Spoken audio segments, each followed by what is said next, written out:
नमस्कार साथियों, मैं हूं कृष्णानंद सिंह और आप देख रहे हैं YouTube channel education portal Krishna. इस वीडियो में भौतिकी, जीव विज्ञान तथा रसायन शास्त्र से संभावित महत्वपूर्ण तथ्यों का संग्रह किया गया है जो परीक्षा के लिए अति महत्वपूर्ण होगा। हालांकि इन सभी तथ्यों से आप अवगत हैं, सिर्फ हम लोगों को अभ्यास करने की ज़रूरत है। इससे अनेक प्रकार के प्रश्न बन सकते हैं जिसका जवाब आप आसानी से दे पाएंगे यदि आप इसका बारीकी से अध्ययन कर लेते हैं। तो अब इन सभी बिंदुओं का एक एक करके हम लोग अध्ययन करते हैं। एक से प्रारंभ करेंगे। एसआई पद्धति में मूल मात्रकों की संख्या है। तो एसआई पद्धति में मूल मात्रकों की कुल संख्या 7 होती है और यह संख्या यहाँ पे दी हुई है। लंबाई जिसका मात्रक मीटर होता है, द्रव्यमान जिसे किलोग्राम होता है मात्रक, समय सेकंड, ताप इसका केल्विन होता है, विद्युत धारा का एसआई मात्रक एम्पियर, ज्योति तीव्रता का एसआई मात्रक कैंडेला और पदार्थ का परिमाण का एसआई मात्रक मोल होता है। कुल मिलाकर के 7 है जिसे आधारी मात्रक या तो फिर मूल मात्रक या फंडामेंटल यूनिट्स भी कहा जाता है। इसके बाद दूसरा तथ्य है, दूसरा पॉइंट है, एसआई के संपूरक मूल मात्रक हैं। तो एसआई पद्धति में संपूरक यानी कि संपूरक जो होता है एसआई, उसका मूल मात्रक की संख्या 2 है। पहला है समतल कोण और इसका एसआई मात्रक रेडियन, उसके बाद घन कोण का एस्टेरेडियन होता है। समतल कोण का रेडियन, घन कोण का एस्टेरेडियन होता है। इसे याद रखेंगे, प्रश्न में वस्तुनिष्ठ बनाएगा तो पूछा जाएगा कि समतल कोण का एसआई मात्रक क्या है, तो रेडियन लगाना है। यानी जैसा प्रश्न बनेगा इससे उसका जवाब आसानी से आप निकाल सकते हैं।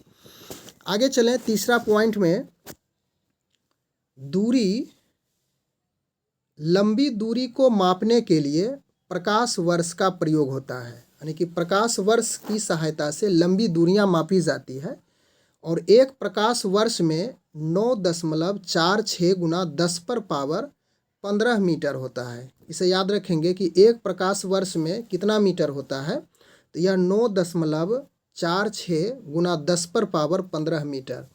इसके बाद चौथा नंबर है, दूरी मापने की सबसे बड़ी इकाई पारसेक होती है। यानी दूरी मापने की इकाई प्रकाश वर्ष भी है, उसके बाद दूरी मापने की इकाई पारसेक भी होती है। और इसमें इस प्रकार से कंडीशन है, संबंध है कि एक पारसेक में 3.26 प्रकाश वर्ष होता है और एक पारसेक में फिर हो गया 3.08 गुना 10 पर पावर 16 मीटर होता है। इसके बाद आगे है फोर्थ नंबर,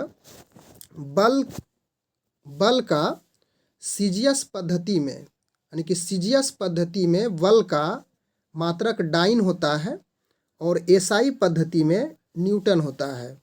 तो एक न्यूटन यानी कि न्यूटन और डाइन में संबंध है कि 1 न्यूटन बराबर 10 पर पावर 5 डाइन। उसके बाद इसी प्रकार से पांचवा नंबर है, कार्य का सीजीएस पद्धति में एसआई मात्रक अर्ग होता है और एसआई पद्धति में जूल होता है। यानी कि कार्य का एसआई मात्रक जूल और सीजीएस मात्रक यदि पूछा जाए तो वह अर्ग होता है और जूल और अर्ग में संबंध है 1 जूल बराबर 10 पर पावर 7 अर्ग।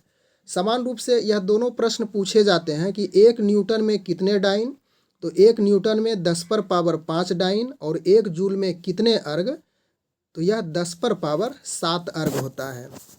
इसके बाद अगला पॉइंट है 6 नंबर, अदिश राशि हैं। यानी कि अदिश राशि की परिभाषा बताती है कि वैसी राशियां जिसमें सिर्फ द्रव्यमान हो, दिशा निश्चित नहीं हो, तो वह अदिश राशि कहलाती है।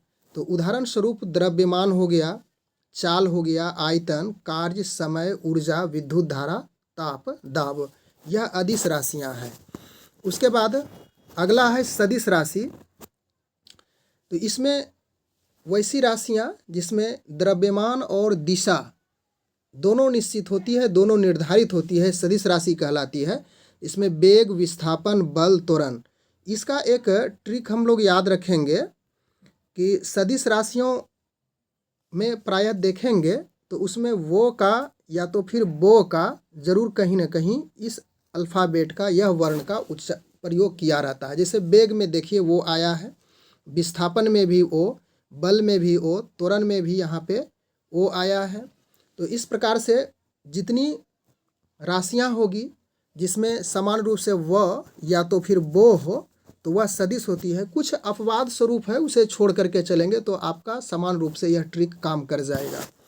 इसके बाद 8वां नंबर प्रश्न में हम लोग चलें। त्वरण, वेग में परिवर्तन की दर को त्वरण कहा जाता है। इसकी परिभाषा हो गई, डिफिनेशन इसका हो गया कि त्वरण क्या है। तो वेग में परिवर्तन की दर को त्वरण कहा जाता है। और यदि एसआई मात्रक पूछे त्वरण का तो इसका मीटर प्रति सेकंड स्क्वायर होता है। यदि समय के साथ वस्तु का वेग घटता है, यानी कि यह मंदन को यहाँ पे समझाया गया है कि समय के साथ वस्तु का वेग घटता है तो त्वरण ऋणात्मक हो जाता है और उसे मंदन कहा जाता है। इसके बाद अगला तथ्य है 9 नंबर में, भौतिकी का पिता, यानी कि भौतिकी का पिता किसे कहा जाता है। तो आप न्यूटन बताएंगे, यानी कि न्यूटन को भौतिकी का पिता कहा जाता है। और 1687 ईस्वी में अपनी पुस्तक, इन्होंने एक पुस्तक लिखी थी प्रिंसिपिया, इसमें पहले गति के नियम को प्रतिपादित किया था। इसी वजह से भौतिकी के पिता के रूप में न्यूटन को जाना जाता है। और इनकी किताब पूछे तो यह है प्रिंसिपिया, और यह 1687 ईस्वी में इन्होंने इस पुस्तक को लिखे थे। इसके बाद अगला है 10 नंबर, न्यूटन के प्रथम नियम को, यानी कि न्यूटन गति के 3 नियम हैं जिसमें पहला नियम को गैलीलियो के नियम से भी जाना जाता है, या इसे जड़त्व का नियम भी कहते हैं। यानी पूछा जाए कि गैलीलियो का नियम क्या है तो न्यूटन गति का प्रथम नियम ही गैलीलियो का नियम है। या तो फिर पूछा जाए कि जड़त्व का नियम क्या है तो न्यूटन के गति का प्रथम नियम ही जड़त्व का नियम कहलाता है। यहाँ से हम लोग अब जीव विज्ञान प्रारंभ करेंगे। 10 प्रश्न हम लोग वहाँ देख चुके हैं। 10 प्रश्न सभी विषय से शामिल किया गया है, तीनों विषय से, साइंस से। 11 नंबर प्रश्न है, उपयोगिता के आधार पर पोषक तत्व को 4 वर्गों में बांटा गया है। यानी पूछा जाए कि उपयोगिता के आधार पर पोषक तत्व को कितने वर्गों में बांटा गया है तो हमें बताना है कि 4 वर्गों में बांटा गया है। और 4 वर्ग यहाँ पे दिया हुआ है। पहला है ऊर्जा उत्पादक, तो ऊर्जा उत्पादक के रूप में वसा और कार्बोहाइड्रेट होता है। फिर उपापचयी नियंत्रण, यानी उपापचयी नियंत्रक के रूप में विटामिन, लवण और जल हो जाता है। उसके बाद वृद्धि तथा निर्माण पदार्थ में प्रोटीन होता है। और आनुवंशिक पदार्थ में न्यूक्लिक अम्ल होता है। आगे 11 समाप्त करके 12 में हम लोग प्रवेश किए हैं। मनुष्य के शरीर में विभिन्न कार्यों के लिए पोषक पदार्थ की आवश्यकता होती है। यानी कि मनुष्य के शरीर के अलग अलग कार्यों को संपादित करने के लिए पोषक पदार्थ की आवश्यकता होती है। और वह पोषक तत्व इस प्रकार से है, कार्बोहाइड्रेट, प्रोटीन, वसा, विटामिन, न्यूक्लिक अम्ल, खनिज लवण और जल है। इसके बाद 13 नंबर प्रश्न है, कार्बोहाइड्रेट में पाया जाता है। तो कार्बोहाइड्रेट में यानी कार्बन, हाइड्रोजन और ऑक्सीजन पाया जाता है। और इसका जो CHO का जो निश्चित अनुपात होता है 1:2:1 होता है। इसके बाद आगे है 14 नंबर प्रश्न, 1 ग्राम ग्लूकोस के पूर्ण ऑक्सीकरण से 4.2 यानी कि 4.2 किलो कैलोरी ऊर्जा प्राप्त होती है। यानी 1 ग्राम ग्लूकोस का यदि सेवन किया जाए तो उससे 4.2 किलो कैलोरी ऊर्जा शरीर को प्राप्त होती है। इसके बाद कार्बोहाइड्रेट 3 प्रकार के हैं, इसकी चर्चा की गई है कि कार्बोहाइड्रेट के 3 प्रकार हैं। और उसमें पहला है मोनोसैकराइड। और मोनोसैकराइड के अंतर्गत ग्लूकोज और ग्लाइकोज होता है। यह मोनोसैकराइड के अंतर्गत है। डाइसैकराइड के अंतर्गत माल्टोज, सुक्रोज और लैक्टोज होता है। और पॉलीसैकराइड के अंतर्गत स्टार्च, ग्लाइकोजोन और काइटिन होता है। इसके बाद 16 नंबर प्रश्न है, कार्बोहाइड्रेट के प्रमुख कार्य हैं। ऊर्जा निर्माण होता है इससे, शरीर में भोजन संचय भी रहता है, विटामिन C का निर्माण इसी से होता है, कार्बोहाइड्रेट से। न्यूक्लिक अम्ल का भी निर्माण किया जाता है। 17 नंबर, कार्बोहाइड्रेट के प्रमुख स्रोत हैं। यानी कार्बोहाइड्रेट हमें किन किन स्रोतों से प्राप्त होता है तो गेहूँ, चावल, मक्का, बाजरा, आलू, शकरकंद, शलजम, और उसके बाद जो मीठे चीज़ है चीनी वगैरह उससे भी प्राप्त होता है कार्बोहाइड्रेट। अगला प्रश्न है 18 नंबर, प्रोटीन, यानी कि प्रोटीन जटिल कार्बनिक यौगिक है। प्रोटीन एक जटिल कार्बनिक यौगिक है जिसमें 20 अमीनो अम्ल से मिलकर बने हैं। मानव शरीर में लगभग 15% भाग प्रोटीन का ही बना होता है। इसके बाद अगला प्रश्न है 19 नंबर, प्रोटीन का कार्य क्या है? तो प्रोटीन का मुख्य कार्य है ऊर्जा उत्पादन तथा शरीर की मरम्मत करना। इसके बाद 20 नंबर है, क्वाशियोरकर एक प्रकार की यह बीमारी होती है। इस रोग से बच्चों के हाथ और पैर दुबला पतला हो जाते हैं और पेट बाहर की ओर निकल जाते हैं। तो यहाँ से अब हम लोग रसायन शास्त्र के तथ्य से अवगत हो जाएं। पदार्थ को 3 वर्गों में बांटा गया। बहुत आसान सा प्रश्न है, बेसिक से प्रारंभ किया गया है। इसे धीरे धीरे करके हम लोग अंतिम तक पहुँचने का प्रयास करेंगे। तो पदार्थ को 3 वर्गों में ठोस, द्रव और गैस बांटा गया। ठोस में लोहा, लकड़ी, बर्फ, द्रव में अल्कोहल, पानी, तेल इत्यादि होगा, और गैस में हवा, ऑक्सीजन, हाइड्रोजन, हीलियम, नियन जो भी होगा सभी गैस के अंतर्गत होगा। इसके बाद 22 नंबर प्रश्न है, जल तीनों अवस्थाओं में पाई जाती है, यानी कि जल H2O एक ऐसा पदार्थ है जो कि तीनों अवस्थाओं में पाए जाते हैं, ठोस में भी, द्रव में भी और गैस में भी। 23 नंबर प्रश्न है, कुछ पदार्थ गर्म करने पर सीधे ठोस से गैस में बदल जाते हैं, उसे ऊर्ध्वपातन कहा जाता है। यानी ठोस से सीधे गैस, ना द्रव होकर के गैस में बदल जाता है, और वह पदार्थ है आयोडीन और कपूर। इसके बाद अगला प्रश्न 24 नंबर, पदार्थ की चौथी अवस्था प्लाज्मा कहलाती है, यानी कि प्लाज्मा पदार्थ की चौथी अवस्था कहलाती है, और 5वीं अवस्था में बोस आइंस्टाइन कंडेंसेट कहलाता है। और पदार्थ का वर्गीकरण यहाँ पे 25 नंबर में हम लोग आ चुके हैं। तो पदार्थ का वर्गीकरण तत्व जिसमें सोना, चांदी, लोहा, ऑक्सीजन इत्यादि होगा। उसके बाद यौगिक के रूप में भी पदार्थ है। यौगिक में जल, नमक, संगमरमर इत्यादि, और मिश्रण में हवा, बारूद इत्यादि होता है। 26 नंबर प्रश्न में हम लोग आ चुके हैं, पदार्थ का द्रवनांक, इसको द्रवनांक पढ़ेंगे इस प्रकार से, द्रवनांक।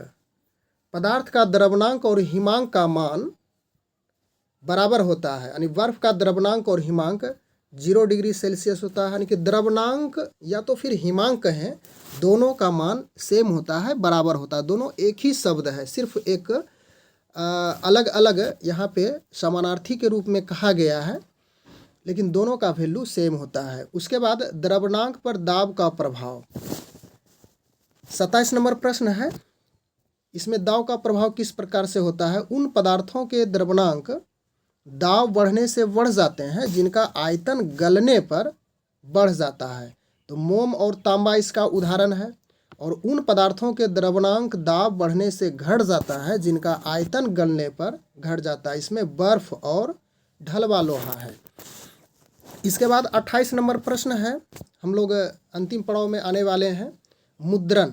तो धातु, मुद्रण धातु ऐसे पदार्थ के बने होते हैं जो हम आयतन बढ़ जाता है, यहाँ पे ध्यान देंगे।